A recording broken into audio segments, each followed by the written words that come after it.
பஞ்சம்பட்டியின் முகம் மாறியது எப்படி? ரூபாய் 4.63 கோடி மதிப்பீட்டில் 100 அதிரடி பணிகள்.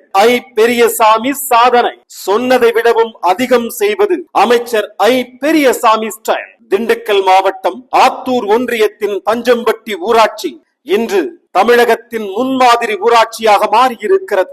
அது எப்படி? இதோ அந்த அதிரடி ரிப்போர்ட். கடந்த 5 ஆண்டுகளில் மட்டும் பஞ்சம்பட்டி ஊராட்சியில் நடைபெற்ற மொத்த பணிகள் எத்தனை தெரியுமா?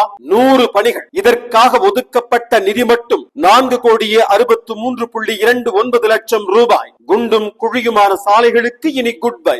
முதலமைச்சரின் கிராம சாலை மேம்பாட்டு திட்டத்தில் 82.61 லட்சத்தில் 3 தார் சாலைகள். சாலை பராமரிப்பு திட்டத்தில் மேலும் ஒரு தார் சாலை. பஞ்சம்பட்டி மக்களின் பயணம் மேடு வெள்ளம் இல்லாத சுகமான பயணம். 2,60 லட்சம் ரூபாய் மதிப்பீட்டில் 84 பயனாளிகளுக்கு கனவு இல்ல.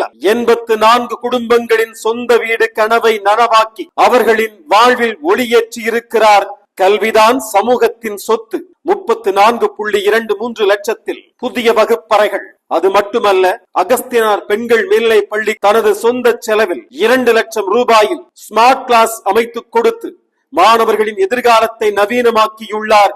22.5 லட்சத்தில் மேல்நிலை குடிநீர் தொட்டி என அடிப்படை வசதிகளில் அசத்துகிறது பஞ்சம்பட்டி. புதிய நியாய விலை கடை, விவசாயிகளுக்காக கதிரடிக்கும் களம், ஊர் முழுக்க சிமெண்ட் சாலைகள், வண்ண கற்கள் என பஞ்சம்பட்டி இன்று புரட்சி பாதையில் முதல் வரிசையில் நிற்கிறது. ஸ்டாலின் அவர்களின் வழிகாட்டுதலில் பெரியசாமியின் அதீத முயற்சியால் இந்த வெற்றி சாத்தியமாகியுள்ளது.